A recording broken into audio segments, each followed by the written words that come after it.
We kick things off with a horde of zombies closing in on a building, and things are looking really scary.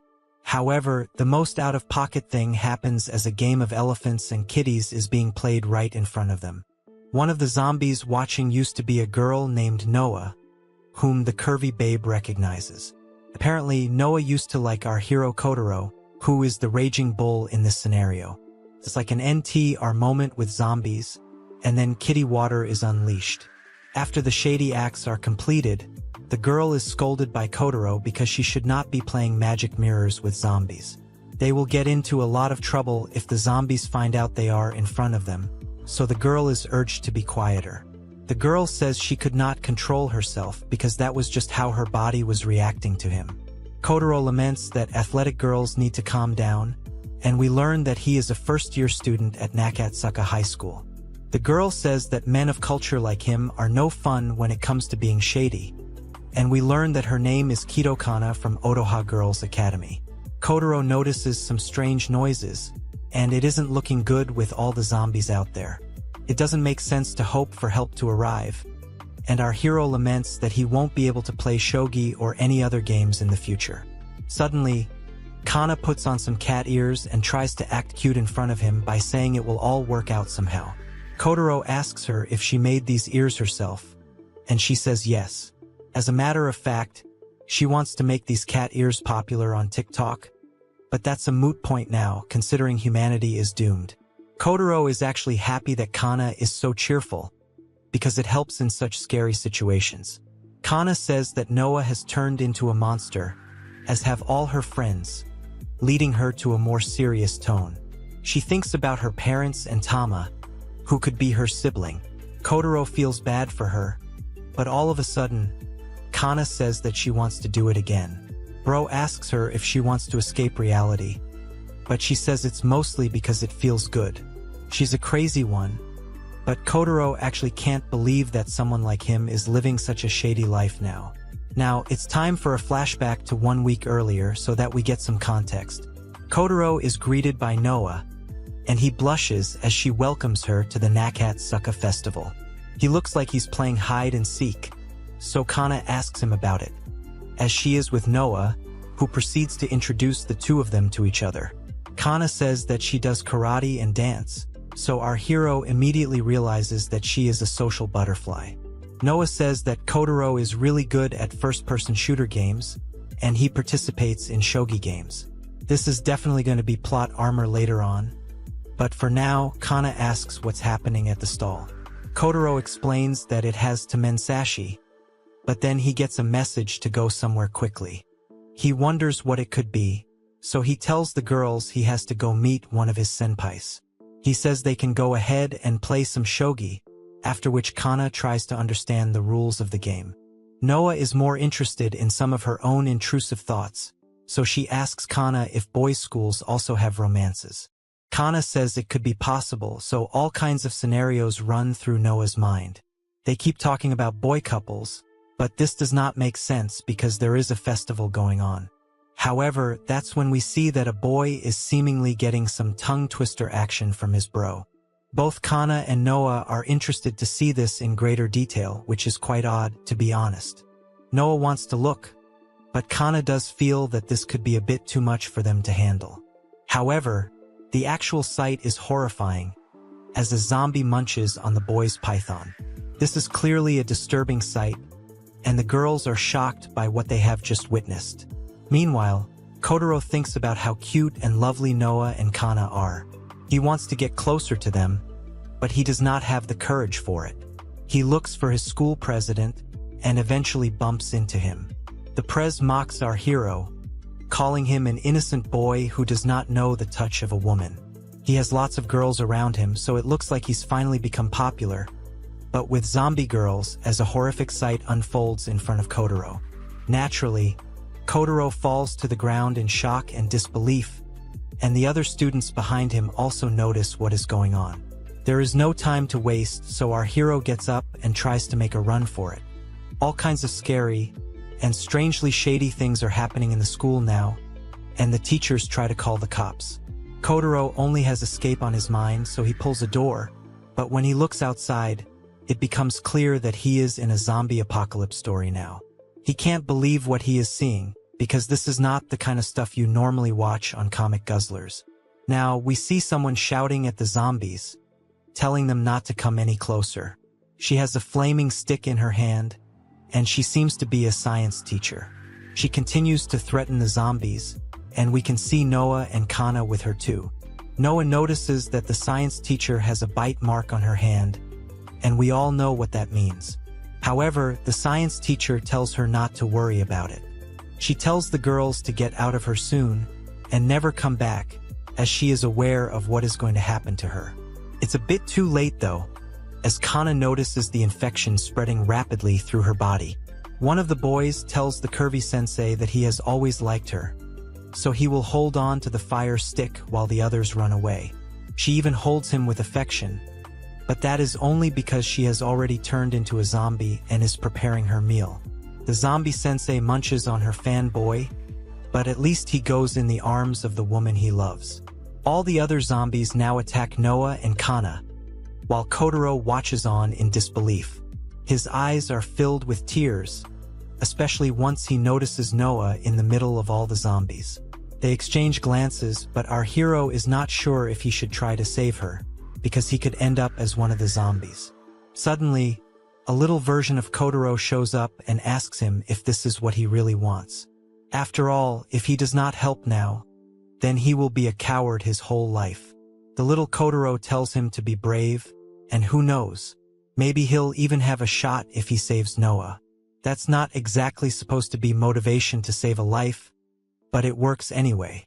Our hero leaves the safe zone and rushes towards the zombies to try and save Noah. She calls out to him and takes her hand out, but the arm that Kotaro mistakenly grabs is Kana's. He can't believe what he has done, but Kana hugs him for saving her life. Kana even says "love you" to Kotaro, but he realizes that Noah is still in there with the zombies. The monsters take over, and we can't see Noah anymore, so Kotaro tries to charge inside.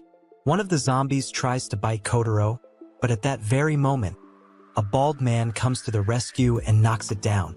He tells the kids there is nothing more he can do for them, so they need to get out of here now. Kotaro still wants to save Noah, but the bald man says it's impossible to do that now.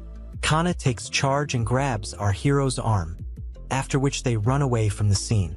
She tells Kotaro that a man who has the courage to help others should not lose his life so early on in the story. Our hero is hit with some feels and then by Kana's shoulder, because she abruptly stops. He asks her what's the matter, but it turns out that they are all surrounded by zombies everywhere. There is nowhere to run, but then Kotaro finds an entrance, so he tells Kana to come with him right now. The both of them get inside and lock the door to ensure the zombies can't enter. The couple is now safe, but there are loads of zombies waiting for them outside. Kotaro curses himself for not being able to save Noah, even when she was right in front of him. However, Kana asks if she can sit next to him, and she even blushes while saying it. Bro does not know how to react in such a situation, so he just sits still as Kana holds on to him. Kana says that she thinks she likes Kotaro, but he asks her why she is suddenly saying this. Kana states that he looked really cool while saving her, and then she seemingly shows him what he has never seen live. Kotaro does not know how to react in such a situation, but upon closer inspection, we learn that Kana has actually been bitten in her thigh. She says she has finally found someone she likes, but this could just end up horribly wrong. From the looks of it, the infection is spreading, so Kotaro asks Kana if she has been bitten. She says yes, and reveals that the science teacher was also bitten, after which her mark spread all over her body and turned her into a monster. Kotaro says this is the exact process of a zombie transformation, but Kana tells him he should not worry because she will leave soon. She does not know when she will transform, but our hero feels that his efforts have all gone to waste. Kana says she had promised Noah that they would show off their boyfriends to each other once they would get them. This is confusing to our hero, so he asks her why they would make such a promise. Kana says that it was mainly to ensure she and Noah would not drift apart even after getting boyfriends. The curvy babe then laments that she can't do anything now, And the worst part is that she has never even been with a man till now. This seems to trigger something between both Kotaro and Kana, because not long after that, we see the both of them engaging in some unspeakable acts. Bro is using the tongue twister 9000 on Kana like a pro, and she does her best not to scream. It turns out that neither one of them wants to die without doing it, and they'd rather live a short and sweet life. Kotaro asks if he is doing it correctly, or if it hurts, but Kana says that it is a good kind of pain. Sparks are running through her body, and soon enough, the shady acts continue for a while, but in between, it feels as if Kana has turned into a zombie. This could be the end for Kotaro, but it just turns out that she wants to switch it up. Bro is glad that she is just extra thirsty, and the whole day passes by like this. The both of them seem to be worn out by now, and Kotaro asks Kana when she is going to turn into a monster. She is not sure of it herself, and when she checks her bite mark, she finds something shocking. The mark that was spreading earlier is now almost gone, which does not make sense. Even Kotaro is confused by this, and Kana wonders if she is back to normal now. Our hero says that maybe she has antibodies, but she states that he is the reason for it. The mark only vanished after a game of elephants and kitties, and this reminds Kana of a manga she had read earlier. It was a story about a healer who got reincarnated into another world and could heal people through his python. By getting with all the wounded female heroes, he managed to create the strongest party in that story. With that in mind, Kana is certain that Kotaro is something similar. It could be that his elephant water has antibodies that combat the zombie virus. This means Kotaro can become the savior of the world's women by doing shady things with them. This sounds like the craziest story of all time, but it is also a dream come true, as Bro can create his own harem in this zombie world. Kana says that since this is settled now, they can get out of this place and head towards salvation. However, Kotaro says that they can't just randomly escape with so many zombies outside. They will need to lay low for a while, so Kana can only come up with one activity to pass the time. Nighttime arrives, and our hero tells us that perhaps the world has indeed fallen. He is not sure if he and Kana will be able to live to see another day, but all of that can wait for now, because he is getting his freak on, despite all the zombies outside.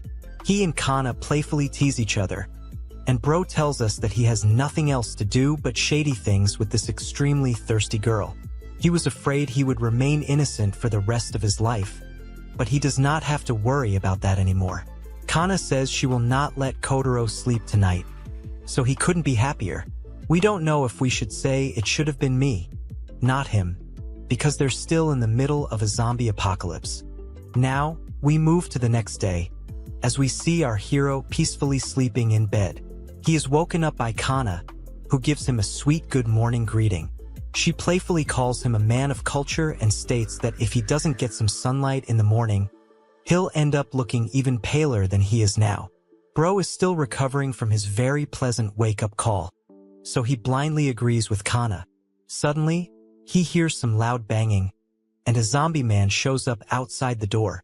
Naturally, Kotaro is spooked out, but Kana takes a stick and smashes it into the zombie, telling him not to peek. Kotaro is surprised to see how strong Kana is, and even she does not understand how she was able to end the zombie with just one blow. It could have something to do with the zombie bite, but Kotaro asks why the door is even open in the first place. Kana says that she had opened it earlier to check the situation. It looks like the zombies have reduced in number, so even Kotaro takes a look. The couple notice that the zombies have indeed decreased, and it could be because of the sound of the alarm nearby. These monsters must be attracted to sound, so this is their chance to escape. Kotaro asks where they should head towards, and Kana says her school would be the right choice. It has supplies, emergency power, and the security is high, so other survivors could be taking shelter there. It's close to Kotaro's school, but the only thing on his mind is that it is an all-girls school. This means that his harem babes are waiting for him, and his eyes light up brighter than the weekend. Kana asks him if he is even listening to her, to which he says yes, but it looks like the number of zombies is increasing again. Anyway, the two of them get dressed, and Kana decides to test out her new strength. She kicks the door open and tells Kotaro to run for it. The zombie bite does seem to have enhanced her strength, so our hero feels he would do a lot better if he is around Kana. Suddenly, there is an emergency broadcast from the district office, which states that all television, telephone, radio, and internet connections are out of service. They are like Jon Snow now, as they have no idea what is going on outside. The announcement tells us that even in buildings that seem deserted, these zombies are lurking, so people should not go outside their homes unless it's absolutely necessary. Everyone is advised to do whatever they can to protect their own lives. But the main couple is at Gal's State, doing some shopping. Kana is trying on all kinds of outfits because she might as well look good during the apocalypse. She is most definitely a curvy babe, and Kotaro only watches on to enjoy the view, as if he is watching Sydney Sweeney in a new ad for jeans. Kana asks him for some comments, because he will not get such a show in his life again. But he asks if it was fine for them to enter the store without permission. Of course, Kana reminds him that they are in the middle of a zombie apocalypse, so such things should be the least of their concerns. She then adds that it was always a dream of hers to be able to buy clothes with the man she likes. This causes our hero's face to turn red, because he did not expect to be that person. Now, Kana asks him to pick something out for her, and she will try it on. He chooses an outfit, but it's more of some cosplay fantasy. So Kana playfully calls him Diddy and goes to get dressed. She tells him to look forward to the outfit, and Kotaro figures this girl really likes to toy with her boys. While Kana changes, Kotaro wonders how much more of a mess the world is going to turn into. He thinks that the store clerks have all run away, but he is also happy that he got to visit a store that only deals in Gal's clothes. It's like a whole new world for an introvert like him. But at that very moment, there is some movement in a pile of clothes. There is the fear of God in our hero's face, as he notices two zombie girls who can seemingly talk to him. They ask if he is looking for something, but bro is in no mood for a conversation, so he quickly hides from them. Meanwhile, as Kana tries on her shady outfit, she notices that the bite mark is starting to spread again. This means that she has not returned back to normal, and is going to be a recurring situation for her. This means that she will need to get with Kotaro every single time it happens, which is not bad for our hero.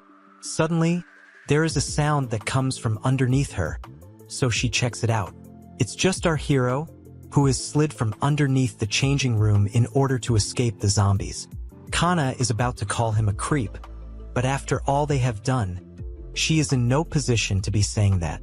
Bro quickly shuts her mouth and reveals that there are zombies outside. It's raining, so this changing room has not been discovered yet, so they will have to keep quiet. The zombie girls are still outside, but Kana reveals that her own bite mark is spreading again, so they will need to do something about it. Kotaro had seen it when he was underneath, so he says they will have to do it right here. They get into position, but Kana is not drenched enough for a smooth entry, so she asks her lover boy to say some naughty things to her. Bro is a bit awkward, but he does manage to whisper sweet nothings into Kana's ears. He even says that the outfit makes her look like Bonnie Blue or Lily Phelps, which makes her gush out like a waterfall. Kana is ready now, so the shady acts begin. Of course, her mouth has to be kept shut in order to avoid any unnecessary noise.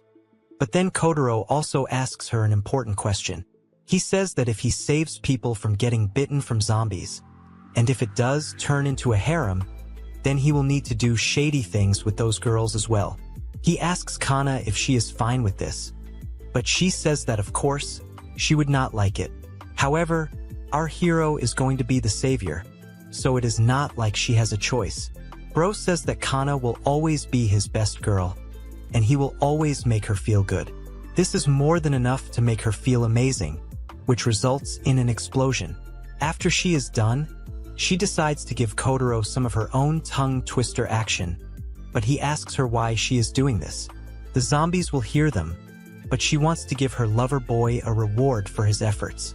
Our hero is not sure if he should experience such happiness, given how the world is outside. But at that moment, Kana hears something near her backpack. It's a worm, and for some reason, this spooks her out like crazy. She lets out a scream and accidentally bites Kotaro's elephant. So that's going to be a mark that won't go anytime soon. Either way, the zombie girls hear the noise, so they chase after the couple in a hilarious sequence. They even tell Kotaro that he did not pay for the clothes, although it's surprising that zombies can talk now. Our hero is worried that they are still chasing them, while Kana says that Bugs is where she draws the line, due to her being a city girl. Having said that, another one of her dreams has come true, which is that she is holding hands with the person she likes. Kotaro is happy to hear that too, but this is not really the time for such things.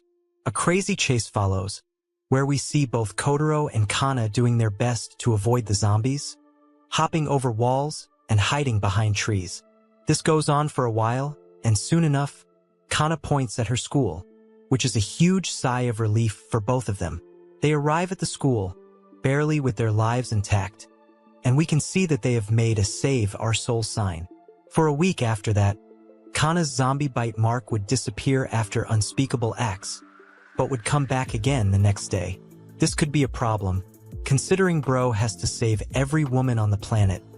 But either way, the couple makes sure not to be seen by anyone while doing it. Suddenly, there is a creaking sound, so Kotaro worries that it will be over for them if they are found out. Kana tells him that it's just the sound of the building that's creaking, so there's no cause for concern. We learn that 31 people are taking shelter here, with most of them being students. The community was in quite a situation, as we see some total babes arranging the assembly session. We now see all the girls greeting Kotaro as if he is their new king, and he too strikes a pose to magnify his riz. The girls continue to throw praises at him, stating that his manliness is overflowing today. So it does look like our hero has found heaven in hell. Some of the other girls beg him to keep them close to him, and Kotaro is way too happy. At long last, he has his harem, and these girls are like pawns in a chess game. However, we learn that this is nothing but a dream, as Kana pulls his ear and snaps him back to reality. She tells him not to act so smug, because it would lead the others to notice it. That's when we learn that Kotaro is not the harem king of the school. Suddenly, a shady character appears, and it happens to be the Japanese language teacher, Sunu Marushu. He is in a wheelchair, but he has curvy babes all over him. He asks the girls if they have been washing their garments properly, and he would like to inspect them all, so he demands them to show him what he wants to see. We can see that the zombies are very much outside the school, and Shu is being wished a good morning by everyone in attendance. He is their king, but we cannot accept such a reality. However, the moment he asks the girls for their garments, they do as he says without any hesitation. They show what needs to be shown as fast as the flash, but Shu does not like this, because he likes to take his time. Even so, he finds them much better than the loser gang behind, which ignores him. Shu is referring to Kotaro and Kana, but she says that she is not innocent at all, because of her daily activities with Kotaro. Our hero tells her to be quiet, because Shu does not like to have any male competition. Anyway, Shu gets up from his wheelchair, proving to us that he is not an evil version of Professor X. He says it's diddling time, and diddle he does. His first target is a girl named Nishikawa, and he tells her that she should not wear such alluring garments as even a teacher like him would give in to the dark side upon seeing it. She says sorry, but then Shu says that those who don't listen will simply be given an injection. We see that Shu has a gun, which makes him an instant villain. He acts shady with Nishikawa and tells her to say it feels good because he can always pull the trigger. She does as he says, but Kana finds this pathetic, so she says this is gross behavior. Kotaro tells her to be quiet, but it's too late because Shu heard that. He asks who said that, and he seems to be quite upset. He immediately goes America mode on Kotaro because he suspects him to be the culprit. Bro says it wasn't him, but Shu reminds him that he only let him inside the school because of his relation to Kana. Also, the curvy sensei Stacy said that she needed some help, which was why he allowed Kotaro to live. After all, a harem does not need two men, so he asks our hero if he is being clear enough for him. Kotaro says yes, so Shu shifts his focus to Kana, whom he refers to as an untouched girl. He gives her some weird explanation of what the kanji symbol in Japanese is supposed to mean. Apparently, the creators of the language were the biggest men of culture to have ever existed. Shu then goes back to being a jerk and tells Kana that if she does not give him a tongue twister, then she does not get any rights. Suddenly, all the other girls happily say that they will give it to Shu instead. So as of now, we are not sure if we want to live Kotaro's life or Shu's. Just kidding. Comic Guzzlers always supports freedom of choice, so we only side with Kotaro here. Anyway, Shu leaves with the girls, and Kana expresses her frustration over how a loser is getting such preferred treatment. Kotaro explains that he has a gun, so that's the most obvious reason, but this makes Kana wonder where he even got the weapon from. Moreover, there is something else that needs our attention. We are taken to a brief flashback and learn that Shu is the only one who does not get attacked by the zombies. This means he can freely go outside and get food along with other supplies, thus making him too valuable to revolt against. Kana can't believe how this creep was able to pull this off, because she gets attacked even despite her zombie mark. Suddenly Stacy Sensei says that Shu has been chosen by God, but we'd like to say not really. She believes that Shu will become the king of the new world, but our focus is only on her pillows. Stacy is the English teacher of this school, but she tells Kana to spread some butter nice and wide for Shu. This is not what a teacher should be advocating, and Kana says that she does not open as easily as a trash can lid. Good for her, but the sad truth is that Shu has an unreal harem of babes who are ready to serve him all the time. There are 33 people taking shelter in this school, and a huge majority of them actively support the jerk teacher. There are a few girls who did not join Shu's harem, so they are like the resistance. Due to this, they are forced to do hard labor and are given lesser food. Basically, they are getting bullied into a daily life, which is a harsh one. Of course, it's not all that bad for Kotaro because he gets to play elephants and kitties with Kana all the time. In the middle of one such session, Kana explodes and says she wants to make a public announcement of what is being done to her. Kotaro tells her not to do such things, because if Shu finds out about this, then our hero will lose everyone's trust, and most likely, his life as well. Kana, however, says that she can't control herself anymore, and her body is reacting naturally. It's not ideal, but Kotaro says that doing unspeakable things in secret is a whole lot of fun. The shady business goes on for a while, but luckily, Kana does not make any announcement. Later on, we see Kotaro getting ready to click some pictures of Kana.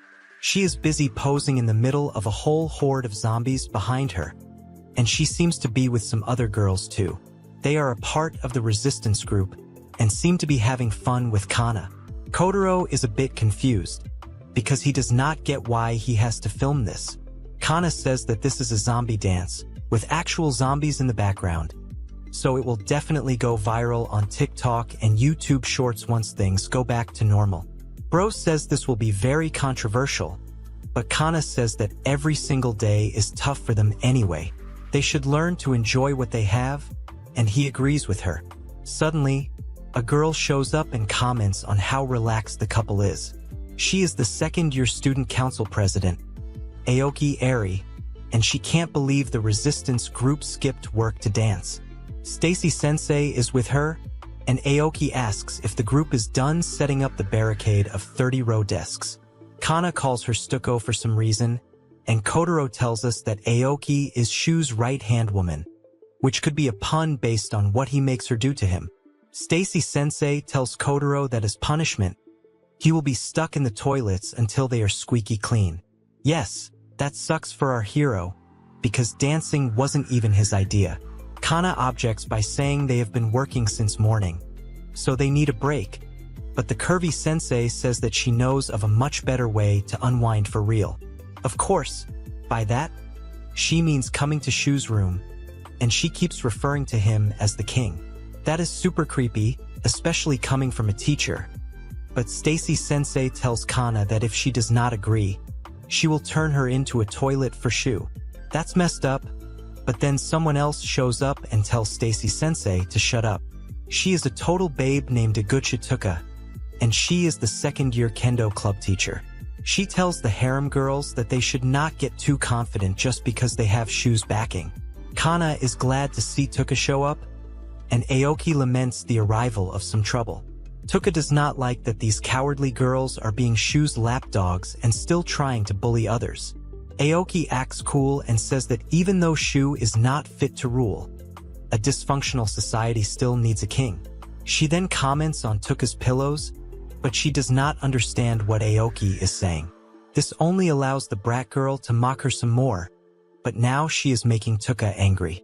Kana decides to defuse the situation by saying she will clean the toilets willingly, as there is no need to escalate the situation. Aoki tries to mock Tuka again, but she simply calls her an imposter and tells her to shut up. Kana hugs Tuka now and thanks her for standing up to the bullies. Tuka blushes, hinting that she is likely to choose scissors rather than rock or paper. Kotaro also wants to thank Tuka, but she tells him not to come near her, and even calls him trash. As a matter of fact, she thinks that our hero is the second worst here, other than Shu, which could be because of jealousy over Kana. Anyway, Kana tells Tuka that she hates men more than trash, so she should not worry about Kotaro taking her away. However, she brings him along to the toilets because it is time for some action. She playfully tells our hero that she needs his special love disinfectant, so it's time for Bro to visit heaven again. Kotaro hesitates a bit, unlike the men of culture at Comic Guzzlers, because they are getting busy before even doing the cleaning. Kana says that it can't be helped because they have come here at the right time. She reveals her bite mark is growing again, so he needs to act fast. Kana even teases him a bit, but Bro is not going to be tantalized for long. He tells her that she only thinks about his elephant, but she says that her kitty has already memorized its shape. Explosions occur, but it looks like someone else is sneaking in on them. Now, Kana asks her lover boy if he is fine with leaving things the way they are. She does not like how Shu is treating them and would love to get rid of him. Bro tells her they can't do that because then there will be no one to go and get food for them. On top of that, they can't get to Shu directly because of his harem girls protecting him. Kana comes up with a plan involving zombies biting the harem girls, thus making them dependent on Kotaro, but that would be a bit extra. Kana tells our hero that he should think of a plan, especially since he's good at shogi, and this reminds him of Stacy Sensei calling him Shogi Boy. Our hero realizes that he never told anyone else that he played shogi, so how could Stacy Sensei know that? Even Kana hasn't said this to anyone, so it could be possible that the curvy sensei has been eavesdropping on them. If that is the case, then she knows about Kotaro and Kana being shady partners. It could lead to their execution, and at this very moment, someone tries to open the door to their toilet stall. Naturally, the couple is shocked, because it looks like some of the people have come here to execute them. Suddenly, the door lock breaks and someone enters the stall. To everyone's surprise, it is Stacy Sensei, but as a zombie. She seems to be dripping and thinking about pythons, but this makes no sense. Meanwhile, we see Tuka in the middle of some alluring exercises. Suddenly, a girl named Nagisa calls out to her, so she asks if she would like to train with her. That is not the case though, as Nagisa is getting bitten by a zombie. It looks like we have quite the situation on our hands now. Back to Stacy Sensei, she seems to be thirsting after Kotaro, which is strange. She should not be a zombie, but Kotaro has to think of an escape route. Kana tells him that she will act as the bait, and he should leave, but there's no way he can do that. Kana says that she has already been bitten once, but before Bro can think about it, his little version shows up and says that if he dies, then so will Kana. He asks our hero if he will do the same thing as last time, and now we are taken to yet another flashback. We see Kotaro getting checked by a boy named Akan, and he asks him to go easy on him. Akan says that his moves are allowing the king to be an easy target, so he needs to do better. Akan then tells Kotaro that if he keeps interacting with him, then he too will become a target of his bullies. Kotaro takes a look at all the boys judging him for playing with Akan and feels awkward. He is told by Akan that he can abandon him, and then his mini version says that Kotaro likes to be kind and helpful, but the moment he is in danger, he runs away. Such people are called hypocrites, and this is enough for Bro to get triggered. Zombie Sensei attacks the couple, but Kotaro blocks her with the door. He tells Kana to escape from the top right now, but she is surprised by his actions. Bro admits that he won't be able to climb up the stall, so Kana should go and get help right now. Of course, Kana has to consider her clothes, or the lack of them, but there is no time to think about that. She does make her escape, but not before giving our hero the perfect view. This distracts him, so Zombie Sensei is about to break in. There is nothing to defend himself in this stall, so it could be the end for our hero and his fun life. Kana watches on as Zombie Sensei attacks her lover boy, and it looks like she is going straight for the python.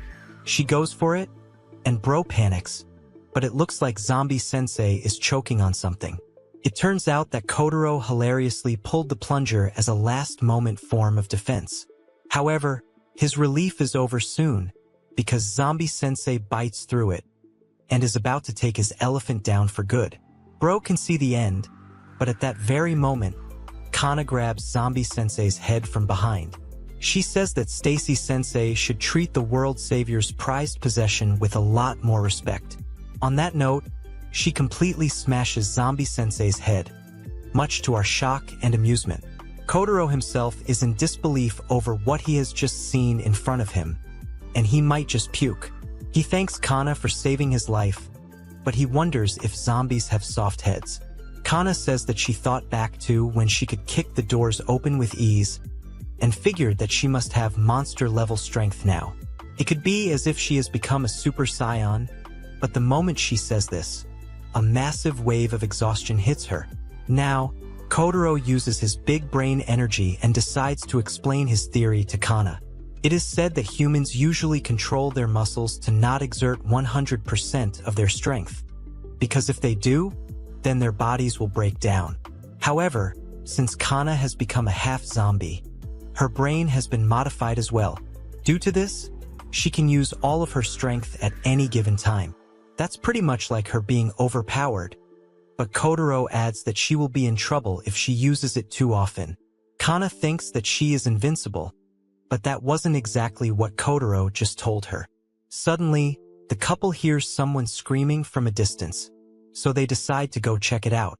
Kana also gets dressed, but when they step out, they are horrified to see that there is a zombie on the loose. Tuka is trying to stop the monster, while protecting a couple of girls, but the stakes are getting really high now. Things are not looking good, as the zombie moves in closer on Tuka, and she seems weakened as well. The monster is about to bite into Tuka, but Kana is not going to let that happen. She charges at the zombie from behind and manages to land a pretty awesome kick that knocks its head right off its body. This amazes everyone, and Kana gets to farm some aura. The girls can't believe what they have just seen, but Kana asks Tuka if she is fine. Tuka still finds it hard to accept that a human can be so strong, but the group needs to get a read on the situation first. It turns out that the zombies just randomly showed up, and Nagisa was one of the people killed in the process. Tuka reveals that she crushed the head of the zombie that attacked Nagisa, and this one was among the last few zombies left. Kana notices that Tuka has a zombie bite mark on her neck, which is bad news for her. Tuka simply covers it up and says that she will handle it on her own, so she asks the others not to mention it. Kana feels horrified about losing Tuka, so she turns to Kotaro because he is the only one who can save her now. She asks him if he knows what this means, but at that very moment, another zombie shows up from the desk. It's a zombie babe, and the group thinks that it's one of Shu's harem girls. Suddenly, the others tell Kana and Tuka not to attack her, because she is their friend. Tuka says that she is already dead, so there is no point in holding back. However, the girls say that she was a part of their group and her name is Mao Min. The girls ask her if she remembers them, and they even strike a pose that Mao Min used to do on social media. This seemingly works on her, and she even strikes the pose, but before anything can be done about it, Shu shows up out of nowhere and shoots her down with his bullet. The girls cry out loud, because this wasn't really necessary, but the evil loser says that it's a waste of ammunition for him, so such zombies should be dealt with immediately. Everyone is disgusted by him, but Aoki adds that their resources are limited, so in a way, it's a good thing that they have lesser mouths to feed.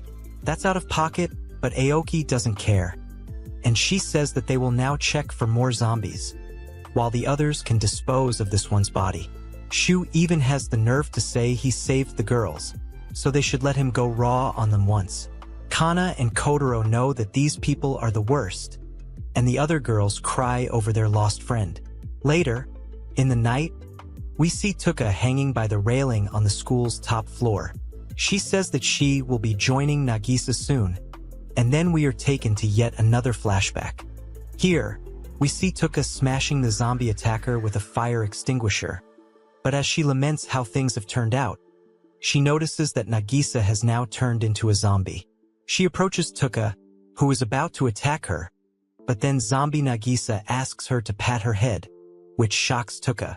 She remembers the time when Nagisa would ask for pats on her head whenever she would achieve something, and this makes Tuka really sad. On that note, she does not resist zombie Nagisa and pats her on the head, which led to her getting bitten. Back to the present, Tuka admits that she got careless, but at the end of the day, she could not refuse the last wish of her student. She says that she will not become a monster, so she will end it all before she can turn. With that, Tuka goes for a leap, but she is stopped almost instantly by some mystery people in masks. We all know who they are, but Tuka demands answers. She is knocked out in one shot by one of her kidnappers, and she passes out after that.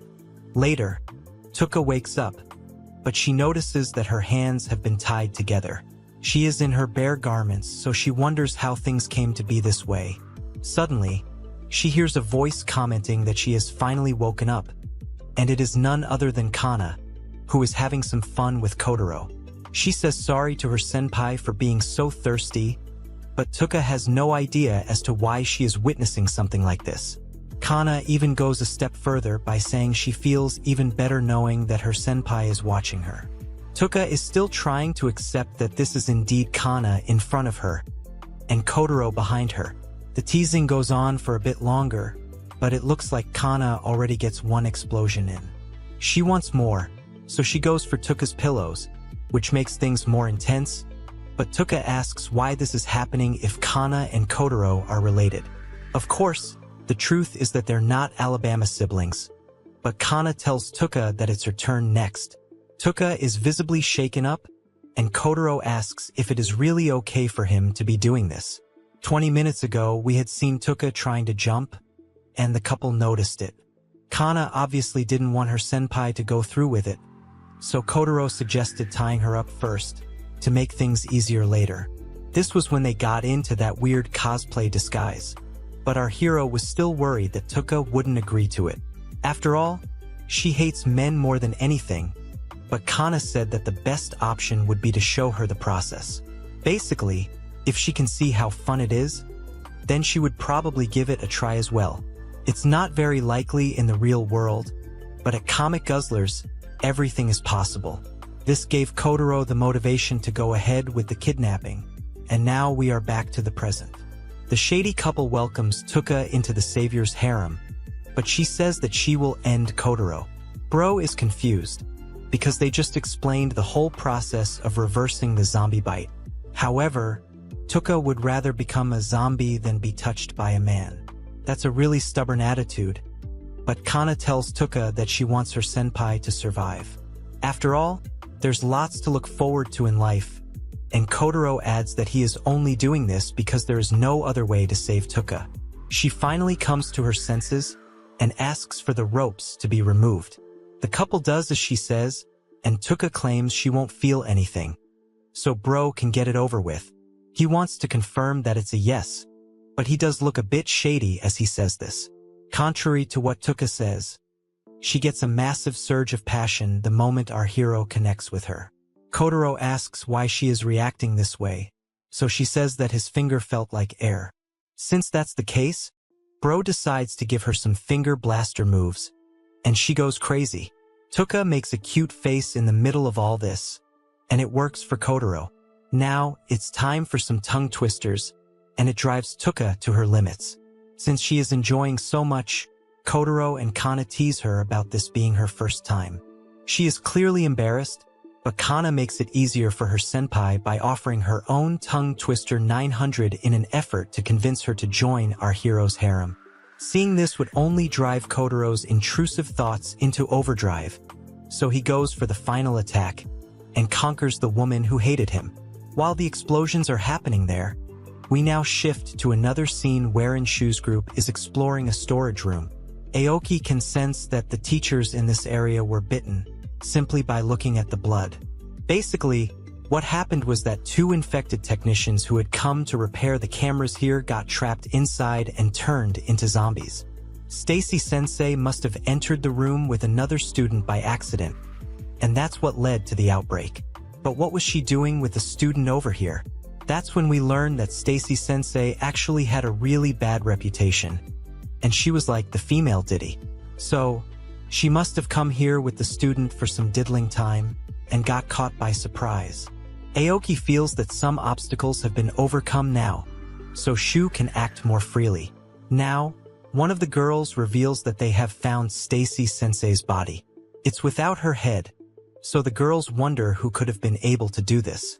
It's certainly not a human, so they think it could have been another zombie.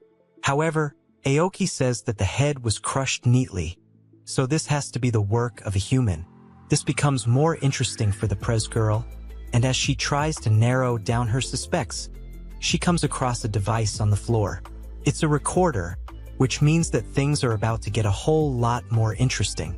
The next day, we see a human anatomy figure labeled Kotaro, but we don't know what it's for. Turns out that this is a practice figure for Tuka, who manages to slash it down with ease. Kana is amazed by this, but Kotaro wants to know why his name was on the dummy. Tuka notices that she has gotten a huge power-up now because of the zombie bite, but it also takes a lot of energy out of her. She is about to fall because of exhaustion, so Kotaro comes to the rescue, although he only grabs her by the pillows. It leads to a funny moment, but our hero still finds Tuka adorable. She is visibly enraged, so Bro tries to explain that he did it out of instinct.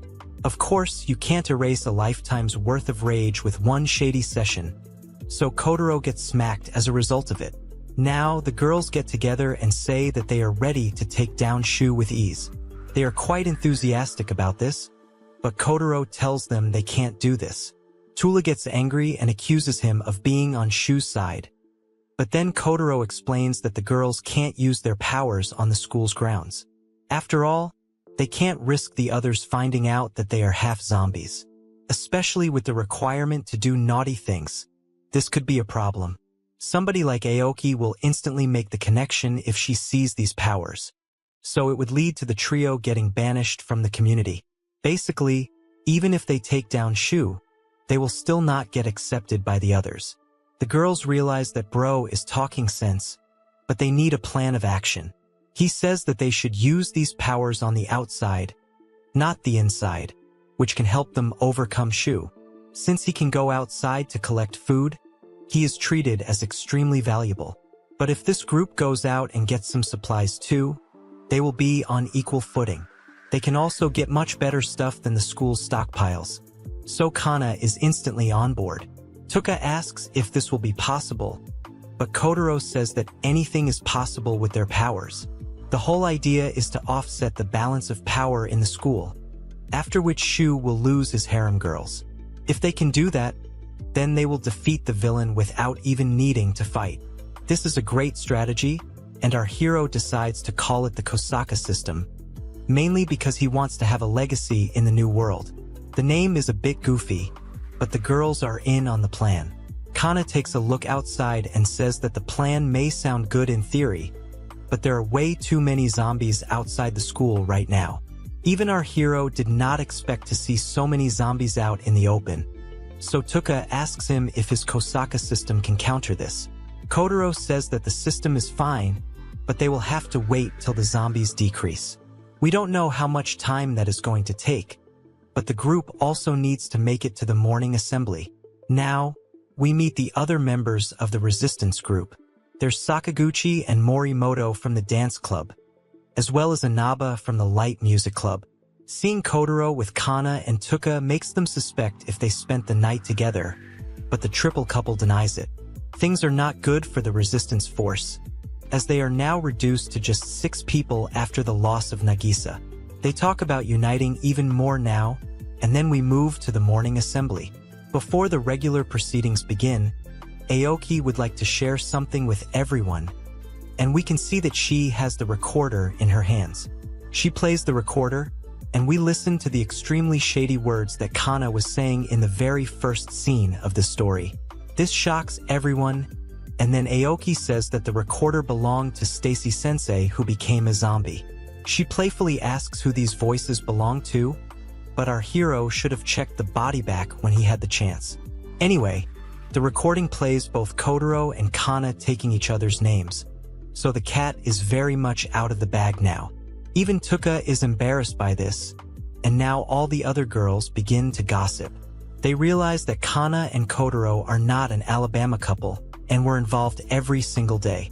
Kana holds on to her lover boy and asks if his Kosaka system can do anything here, but with such an unexpected development, nobody can save them now. Now, Aoki asks Shu what he should do with the rebellion, so he says that they should get thrown to the zombies.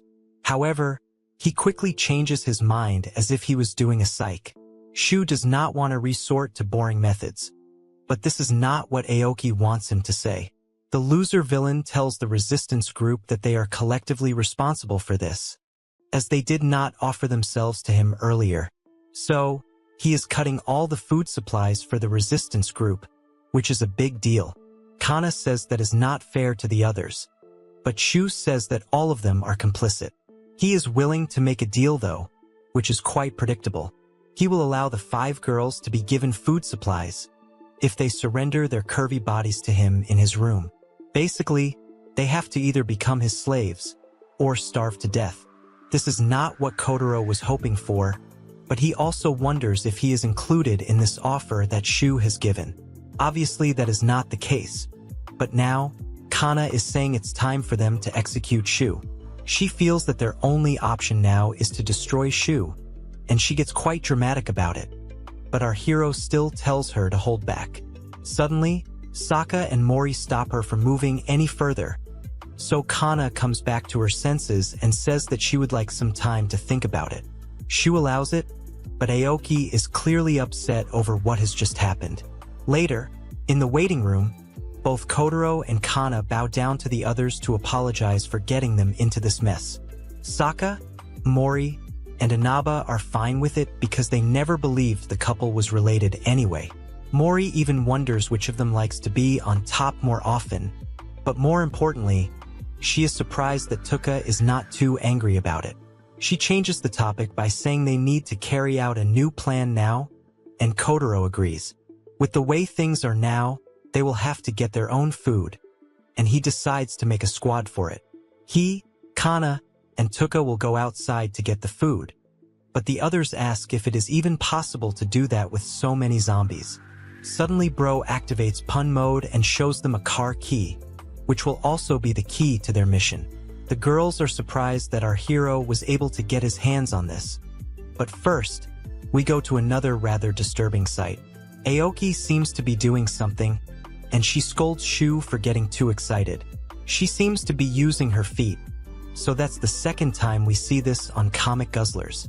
Aoki is upset with Shu because she wanted to expel or exterminate Kotaro's crew. She knows he will be dangerous, but Shu only apologizes like a wimp. Aoki is sure that Kotaro and Kana were the ones who ended Zombie Sensei, and then she asks Shu why he is betraying her when he should be listening to her orders. This means that Shu is just a face for Aoki to rule behind, and she is exploiting his Quentin Tarantino desires. Now we're back to our hero's crew as they notice something outside the window. There are some workers who have now turned into zombies, but they are near a car to which Kotaro has the keys. He intends to take the car and break through the zombies, but they will first need to reduce the number of zombies around the car. Tuka hopes that the other girls succeed in this plan, but now we move back to Shu and Aoki. He holds her feet and begs for her forgiveness, which makes him look even more pathetic now. He says that he will never betray Aoki because she is the one who changed his life. It's time for yet another flashback as we see Shu back when he was just a loser teacher. The other girls are seen making fun of his bald head, and they call him a creep for staring. The other teachers don't even seem to notice him around them, so he was basically a piece of furniture. The day the zombie invasion started, Shu had clearly given up and simply begged the zombies not to attack him. They ended up going past him, which he found surprising, but also started crying because even the zombies were ignoring him. Shu thought it would be better if he simply ended it all right then, but suddenly, Aoki showed up and told him he should not do that. She said that Shu had an ability which was to be ignored by the zombies. If this ability could be used properly, then he could easily use it to save lives and become a hero. Shu did not know who she was at the time, but Aoki simply egged him on by saying he could use his ability to get revenge from those who looked down on him earlier. Shu had a hard time understanding this, but Aoki said the world had turned upside down all of a sudden, and she observed that Shu was no longer weak. She then gave him a gun from a cop's body and said that Shu needed to change his appearance to become more confident. She called him strong, and said that she wanted to see him rule the world with his ability. Of course, this was all part of her evil plan, and Shu naturally fell for it. Back to the present, Shu says that it is this very reason why he will never turn his back on Aoki. She is a saint to him, so he will protect her forever. However, he starts coughing, which is a bit weird, so Aoki asks if he is fine. Suddenly, there is a surge of noise, so Aoki becomes curious. All the other girls also gather around, as the zombies get distracted by the noise, which is coming from Saka, Mori, and Inaba. The other girls ask them what they are doing, so Inaba says that this is a rap battle to decide who will go into Shu's room first. Saka kicks things off with a rather funny rap about someone who may have been acting high and mighty on her. Mori seems to go a step further by talking about form and emptiness from a philosophical standpoint. Meanwhile, we see both Kana and Tuka going at it, chopping up zombies from next to the car. Tuka asks why the engine hasn't started yet, but Kotaro asks her to hold on a minute. Kana says they don't have much time, because Inaba and the girls can only go on for a while longer. Our hero continues to press the start button, but the car's engine doesn't seem to be working. Back to the girl band, everyone has gathered around them, and even the zombies have lined up. Mori now kicks in with her own rap about a girl who acts innocent, but is actually just lonely. This keeps on going for a while, and the lyrics become weirder and weirder with every passing second. Shu wonders why this is happening, because both people and zombies have gathered around the girls. Aoki figures it out soon enough, and she tells Shu they need to rush to the other side right now. He is confused, but by the time they reach the other side, they notice that Kotaro and his babes have entered the car. Now, our hero suddenly realizes that he is supposed to step on the brake when he presses the start button. The car does start, but Tuka can't believe bro didn't know this. He says that this doesn't happen in the video games, but that's quite suspicious. Kotaro says that in the games, they used to call him the pinball of Shudo Expressway, so it's all good now. He is a bit rusty, and from the building, Shu gets really angry. He is about to shoot at the triple couple, but Aoki stops him. This actually works out in her favor quite well, because the dangerous ones are leaving the school out of their own free will. They can continue back to the way things were, and now we see Kana urging bro not to hit the students.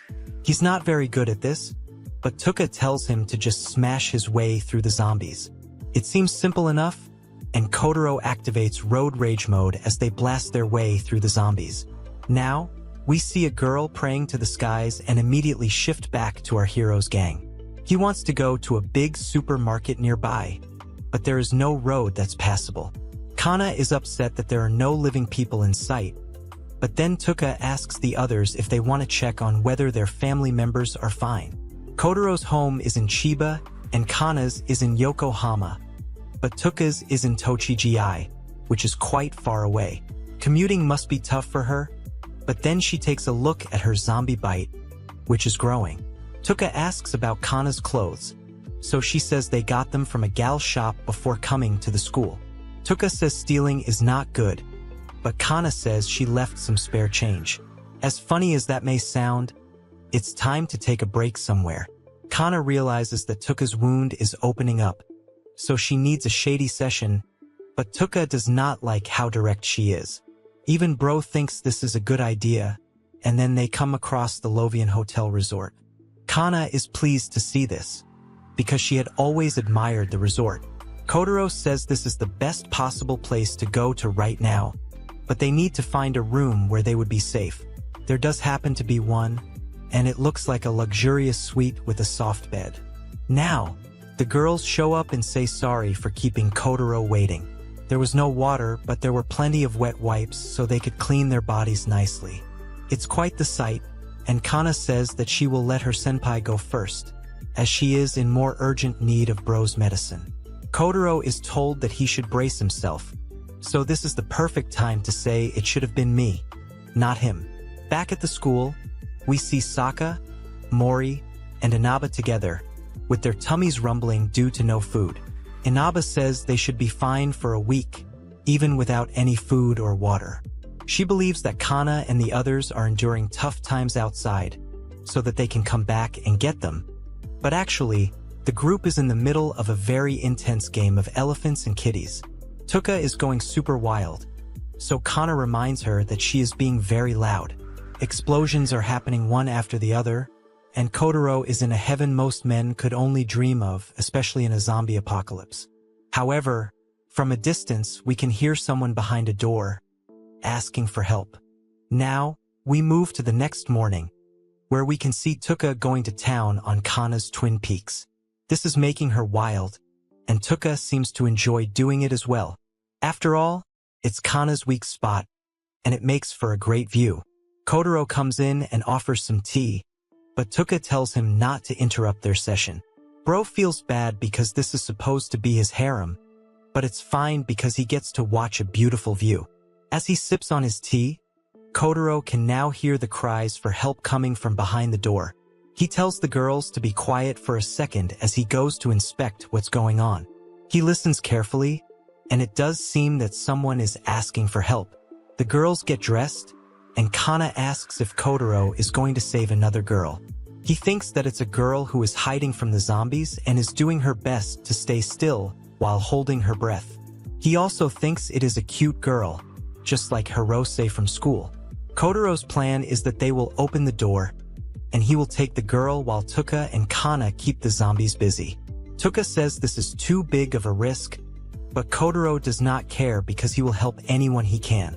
Kana agrees with him, and they open the door, because they are the savior's party after all.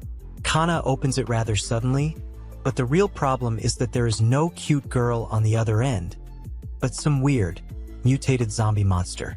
It continues to ask for help, but we have officially entered Resident Evil territory. The group is clearly shocked, as they have no idea what this thing is even supposed to be. Suddenly, the mutant monster takes out one of its tentacles, which opens up into a mouth. It sucks Kana inside, which is not ideal at all. So Kotaro tries his best to hold on to her. Tuka tries to attack the monster, but it only needs to push her away with one shove. Things are not looking good at all, and Kana is about to get consumed by this monster. But at that very moment, someone shows up with a shotgun and blasts the monster's head off. She looks quite curvy, just like Alice from Resident Evil. Kotaro and Tuka watch on in confusion, as the monster lies on the ground, barely alive. The boss babe uses her shotguns once more, and finishes off the mutant abomination for sure. Kana is freed from the tentacle, and she is alive. Kotaro asks who this new character is, and she strikes a pose while saying she is not that big of a deal as she is just a nurse passing by. The men of culture watching this would like to disagree, because a lot of things are big.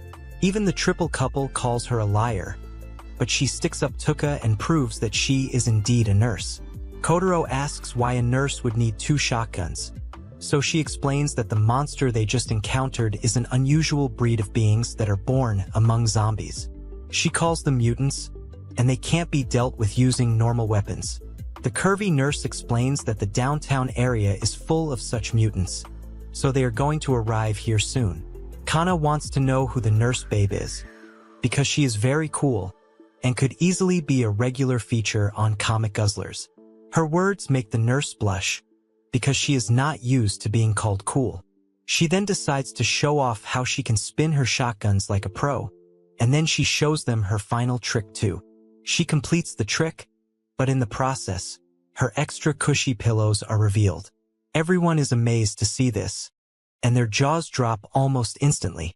The nurse is embarrassed, so she says that she will be leaving now. She does not have time to waste, but Kotaro wants to thank her for saving Kana. In that case, the nurse shows him a picture, which is that of a girl named Karen. The nurse had been taking care of her in the hospital, but they got separated during the panic of the zombie invasion. She has been searching for Karen, so it would be great if they could bring her back here. Kotaro is fine with this, and on that note, the nurse decides to leave. She says that if the triple couple are ever in trouble, then she will come to their aid, but trips instantly. This leads to another odd wardrobe malfunction, which is similar to Tamaki from Fire Force. Now, we see our hero and his babes in the car, and Kana says that they didn't get to hear the nurse's name. Tuka does not know if the nurse was cool or just awkward, but Kotaro reminds them that she did a good job by saving their lives, so they should focus on their quest for now. Soon enough, they reach a supermarket, which had opened quite recently in the area. Kana worries that it could be a zombie nest inside, or the survivors could have made a mess too. Kotaro is ready to take the risk, so they enter the store. Surprisingly, the store is completely untouched, which is quite unbelievable. There is a lot of stuff to snack on, especially for Tuka, and our hero notices that the fruits are good to eat as well. They should load as many of these as they can into the car, but then they notice that Kana is nowhere to be found. To their surprise, they catch her hilariously eating some chips all by herself. Come to think of it, they haven't had anything to eat in a while, so Tuka decides to grab some of the food too. Kotaro wants to join in on the supplies, but at that very moment, a group of men place a gun behind Kana. They tell the group not to move, because they will attack Kana if they do. They turn out to be proper villains as they have escaped from jail. Their leader is called Akira, and they are thankful that the zombies allowed them to get out of their cells.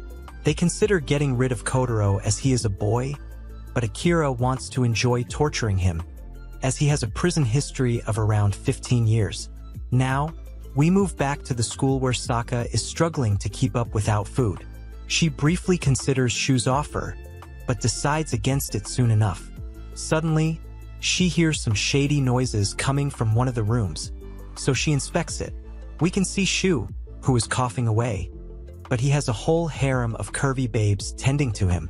He is treating them like proper slave girls, and decides who to go first.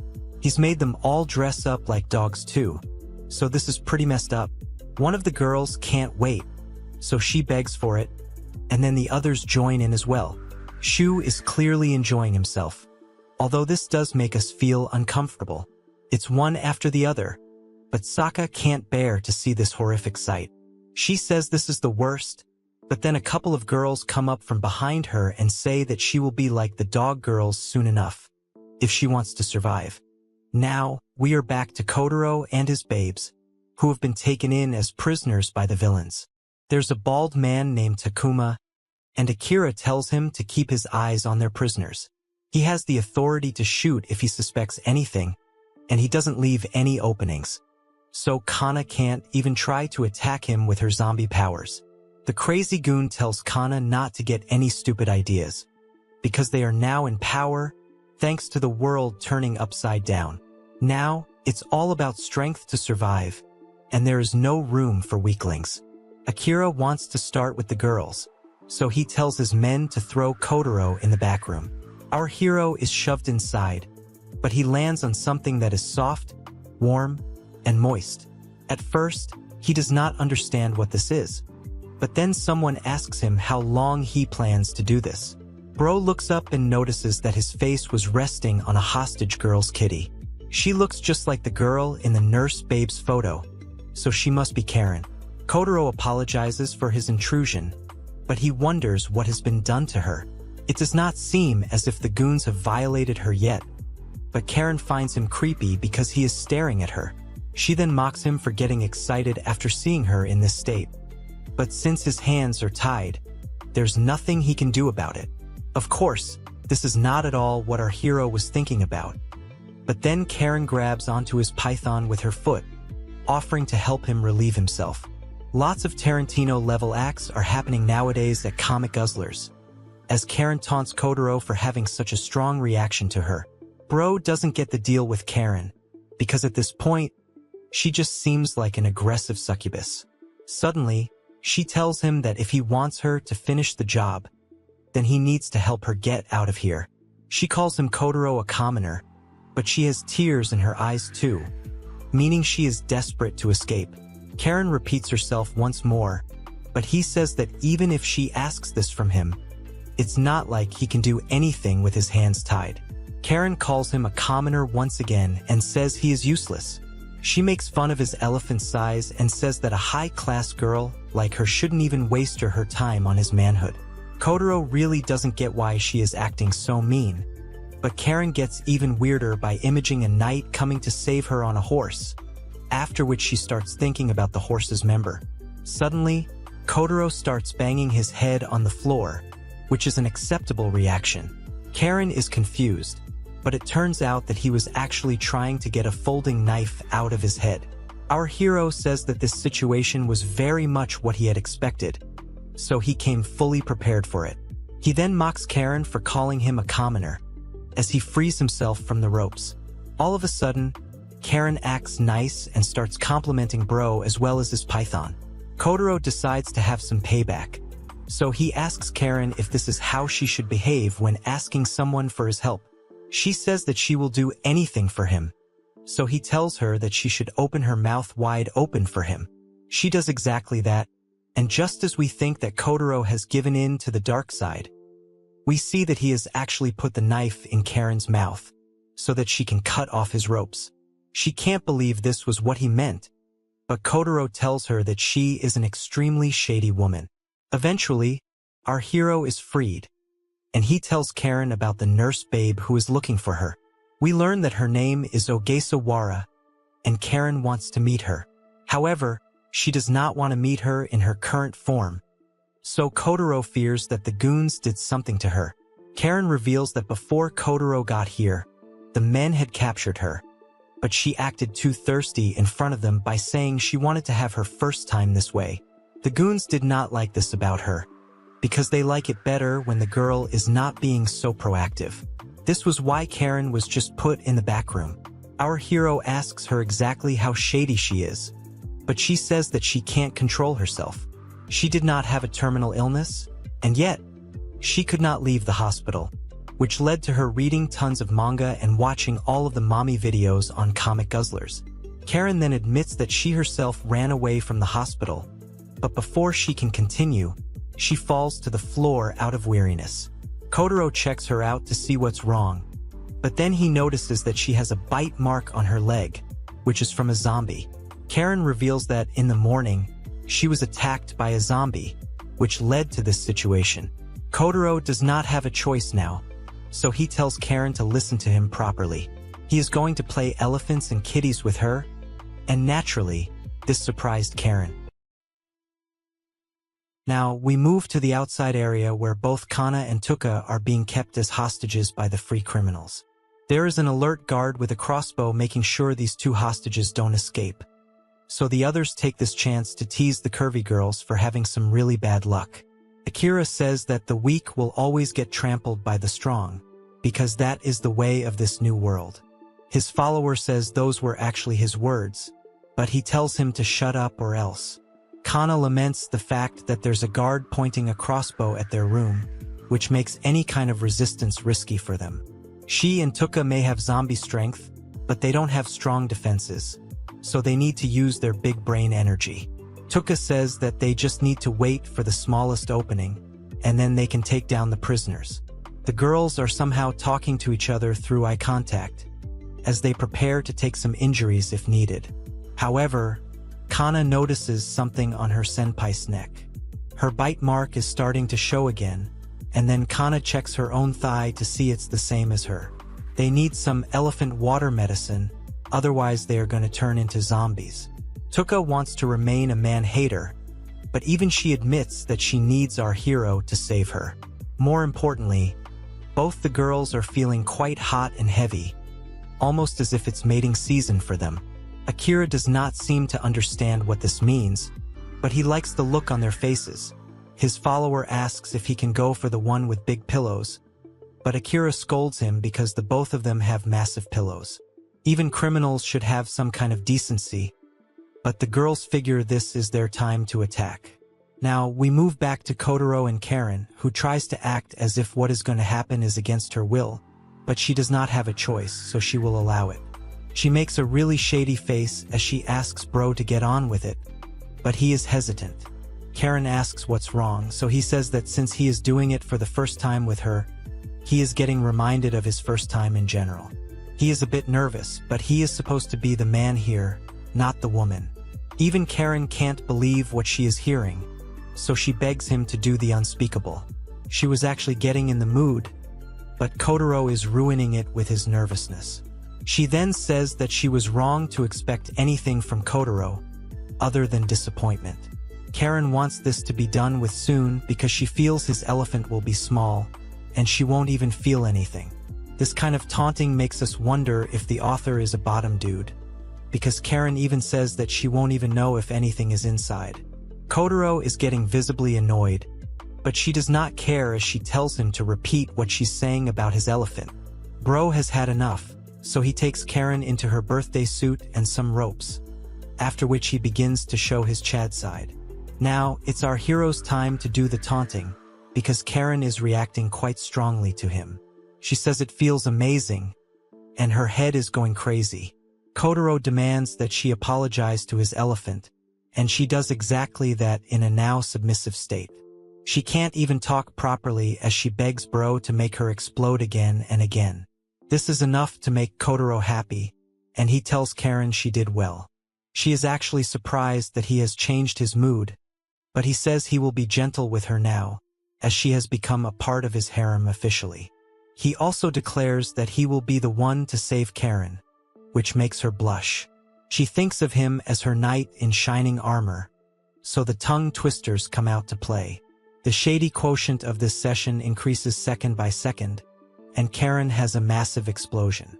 After they are done, our hero tells us that getting intrusive thoughts could be a side effect of getting bitten by zombies. Now it's time to make an escape, so the couple decides to step out of the room through another door. They can see the dude with the crossbow, so Kotaro deduces that Kana and Tuka are being guarded by him. He wants to rescue his babes, but Karen does not like the fact that she has to share him with them. Our hero ignores those words and says that if they can knock out the only obstacle in their way, then Kana and Tuka should be able to handle the other two prisoners. Karen asks if she can borrow the knife from earlier, but Kotaro doesn't understand why. She insists, so our hero does as she says.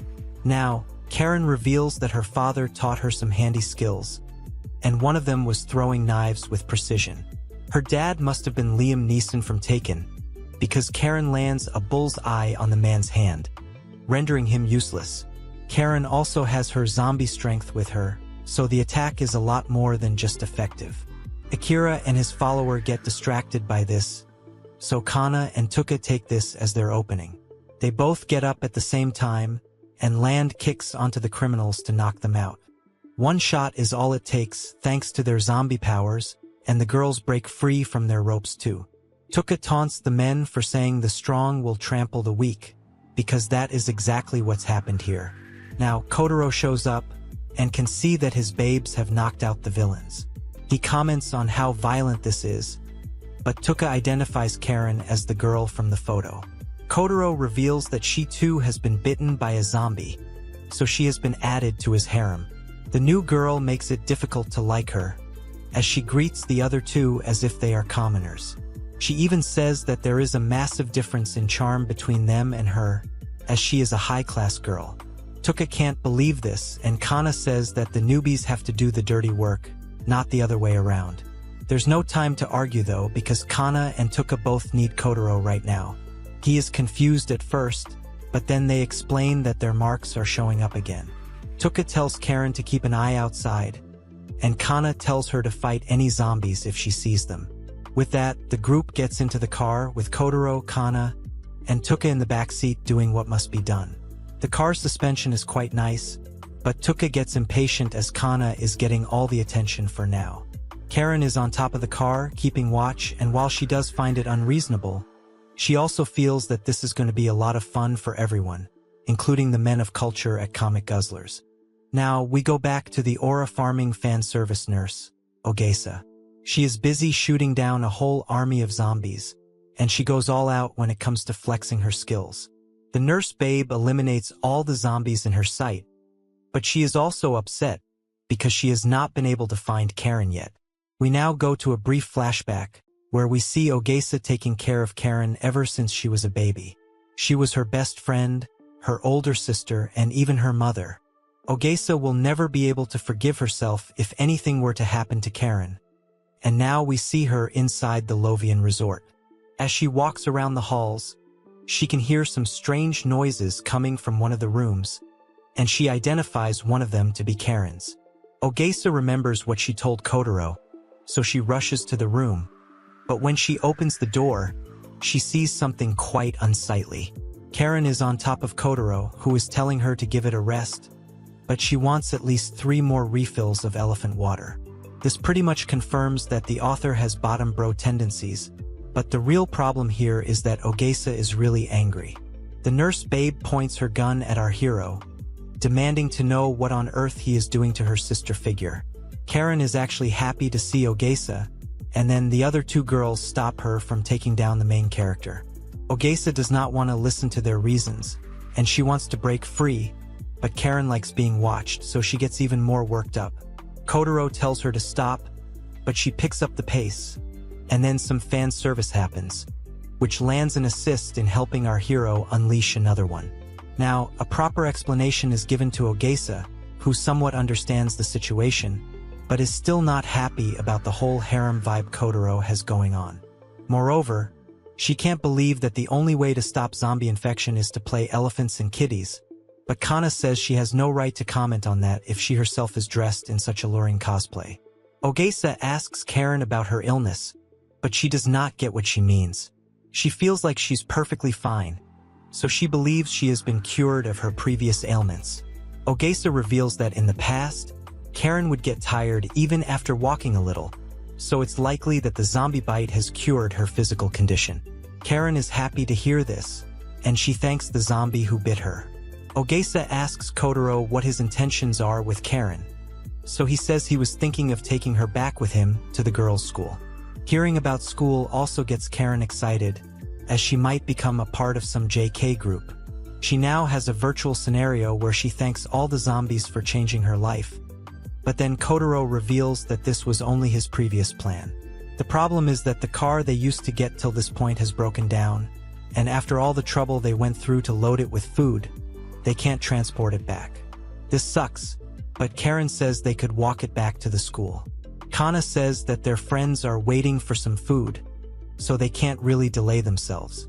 Ogesa takes some time to think about it, and she says that while she does not trust these 3 with Karen, she won't have an issue if the boss agrees to it.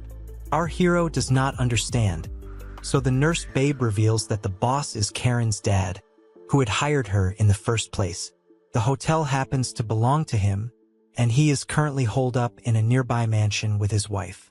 Kotaro is surprised by this, and Ogesa asks him if he has the resolve to go and take permission from Karen's father. If things go well, their car issue will also be solved, but Kotaro is feeling nervous. Karen argues that she is already free, so her parents should be irrelevant, but Ogesa says that even if you are separated, family will always be family. These Vin Diesel lines eventually convince Kotaro to accept the challenge, but Kana asks him if he will be okay. He has to do this for everyone's sake, and then we move to the mansion. The place is huge, so Kana teases Karen by calling her an actual Ojo-sama. Kotaro enters and notices all kinds of foreign cars that are painted in black, so he is definitely in a rich man's house. Kotaro wants to ask Karen a question, but he makes sure she won't get mad at him. He basically wants to know if he is a Yakuza or something, to which Karen says that he controls a part of the underworld. Kana seems to find this really cool, but our hero hilariously drops to the floor because it's over for him. Karen's dad is very much a Yakuza, and now Kotaro has to ask for his permission to take her away in order to do shady things to her every single day. He feels he will not be spared, and this situation is actually scarier than the zombies. Ogesa shows up and says that she has spoken to the boss.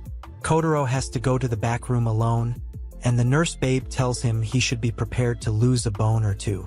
The other girls decide to wait somewhere else, but then they notice a whole bunch of curvy zombies coming at them. Ogesa says that these girls were dancers who were invited to the boss's birthday party, so there's hope for Kotaro as he is dealing with a fellow man of culture. Now, our hero is alone in the room and he is really feeling anxious.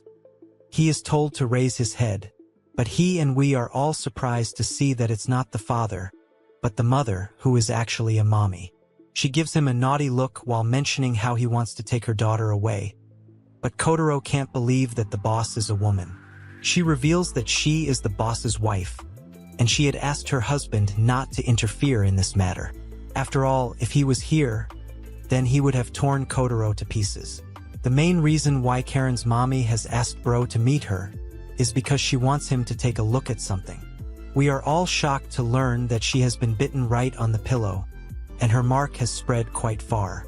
It seems like she will turn into a zombie soon, so it's time for all of us to say it should have been me, not him. Kotaro can't believe this, so he asks the curvy mommy when she got bitten. She reveals that it was around the time the zombies started to appear, but every time she got freaky with her husband, the mark would go away. This is a big revelation, because Karen's dad has the same ability as Kotaro. The problem for the mommy is that her husband has become old and weak, so he is not able to keep up with the pace at which the mark comes back. At this rate, he will be gone well before she turns into a zombie. This can only mean one thing, and the mommy confirms it by telling Kotaro to get started with her. He says no, but the mommy says that it's fine to let go every once in a while. Bro is really scared, because he most definitely can't handle the wife of a Yakuza. The mommy says that if he does not do anything about this mark, then she might just turn into a zombie and bite him, meaning the story will end right here. Kotaro does not know what he should do, but then we shift to Ogesa going back to farming aura by shooting down zombies. There are way too many of them, so even Karen has to ask how many pole dancers her dad had to hire. Kana and Tuka show up with some weapons they found in the storage room, so it's time for some female empowerment. Kotaro's babes become like the Powerpuff Girls, but with zombies, as they take down all the monsters in front of them. Meanwhile, we can see that our hero has made his decision, and it is the right one. Karen's mommy is absolutely losing it, and Kotaro can't figure out how she is able to move her hips exactly like Shakira. She must be into limbo dancing, and she is going to squeeze Bro dry at this rate. The mommy's name is revealed to be Kurin, as her husband calls out to her in the middle of this session. She nervously stops as he says that he wants her to only dance for him, even if she is doing it alone. Kurin tells her cuck husband that he should not open the door, as she is practicing a dance for their wedding anniversary. The dress is also supposed to be a surprise, so Mr. Cuck says okay. Kotaro asks Kurin what will happen if her husband finds out about this, and she says that they will both be at the bottom of the sea. This seems to excite her even more, as the tongue twisters come out to play. Our hero realizes that if Kieran was bitten on her Twin Peaks, then she must have been cheating on her husband even back then. The man she was having an affair with must have turned into a zombie, but she says that no one is perfect. It's hard to argue with that logic, considering the husband had so many dancers for a birthday party. Anyway, Kieran says it's not her problem, because she is feeling really good right now. Soon enough, explosions occur, and the curvy mommy is more than pleased. Now, Kieran goes to her cuck husband to tell him that she has found a really good man for their daughter, although she means to say she has found a nice side piece for herself. We move back to the Power Zombie Girls, as they take down all the remaining monsters in the area. They are visibly tired, but Ogesa says that there are still a few bodies to dispose of. Kana is exhausted, but nothing can compare to our hero, who shows up looking as if he has experienced something traumatic. He falls to the ground, and even Tuka says that he must have had it rough. Kana says she will comfort him when they get back, but the post-nut clarity is hitting him harder than Donald Trump slaps tariffs. Ogesa says that she has heard all went well, so they can take the car and anything else too, because Karen is now Kotaro's. The nurse babe can't believe how our hero did this, and honestly, neither can he. Bro says he put his body on the line so he's not lying there. Kana asks what car they should take, so Karen has an interesting choice. Upon seeing it, both Kana and Tuka are surprised. The senpai asks if it is really fine for them to take this one, and Kana is already feeling good just imagining being inside it. Now, we move back to the school, where we see the temple's daughter Morimoto praying to God about aging and death. The light music club girl Inaba is also losing her mind slowly, and then we see the glutton Sakaguchi complaining about how hungry she is. Inaba tells Saka not to say such things out loud, because it will only make her hungrier. However, Saka notices that Inaba's cake looks just like a peach, so we can imagine what happens next. Saka bites into Inaba's cake, thinking it's a peach, but men of culture won't even need that as a reason. Mori tells Saka to snap out of it, and she eventually stops. The girls tell her to come back to her senses because fasting might be tough, but Kana and the others will definitely come back with food. Suddenly, a voice tells them that the gang is not coming back, and as expected, it's none other than Shu, who says that our hero and his girls must be lying dead somewhere. More importantly, he tells Saka that he will make things easier for her if she plays with his elephant. Inaba and Mori find it gross that the villain is not wearing any pants, but Saka seems to be drawn towards him, much to their surprise. She thinks Shu's special place is a monkey banana, but the girls tell her that's not at all what she is envisioning. Aoki steps into the room, and Shu tells Saka that he will give her some banana milk as a reward. Mori tells Saka that Kana and the others will be back soon, so if she gives up now, all their efforts would be for nothing. Luckily, Saka snaps out of it and says that she will wait for Kotaro and his babes. However, Shu grabs her head and even pulls a gun on her to make his threat feel more American. He tries to force the issue, so Inaba and Mori try to help, but are stopped by Shu's slave girls. The villain maintains that there is a sea of zombies outside, and there is no way any normal person can survive it.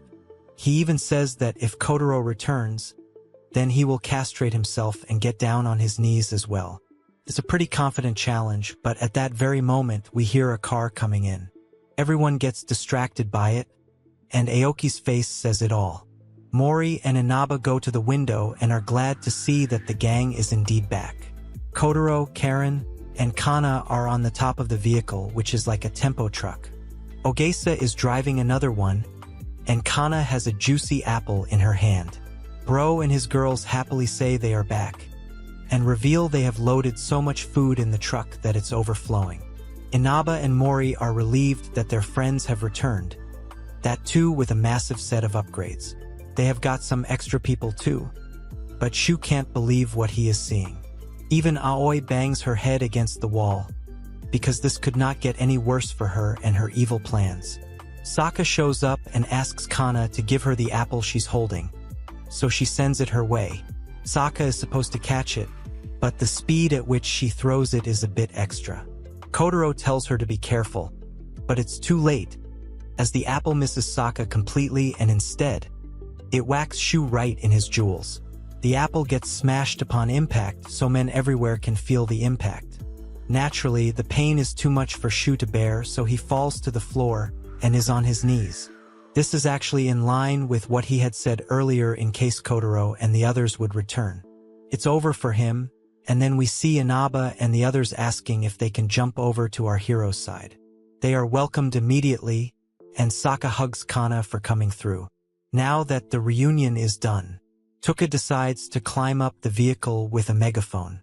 She announces that they have all returned with a huge amount of food, and they will be able to continue gathering more food in the future as well. This is why the girls in the school don't have to keep up with Shu's horrible behavior any longer. Ogesa is pleased by this, because everyone was only listening to Shu because they had no other choice. Now they do, so it's time to abandon the villain. On that note, Tuka says that all of them should survive in this zombie world together. Seems like a good enough speech, but for some reason, none of the girls respond the way they should. As a matter of fact, they are all just standing there and not giving any kind of response, which shocks our hero and his gang. Aoki now gives us a shady smile and reveals that it is exactly what she had been telling everyone this whole time. Tuka does not understand what she means by this, so Aoki states that these people have already turned into zombies. This was not expected at all, but Aoki does seem to have figured it out. Things are getting really interesting now. How is Kotaro going to counter what Aoki has just said? Will the other girls in the school turn over to their side? And what about those mutated monsters from earlier? There is a lot more to unpack in this story, but sadly, we have come to the end of today's video. For now, please like, share, and subscribe if this is the kind of zombie apocalypse you also want to be a part of. Who's your favorite babe so far?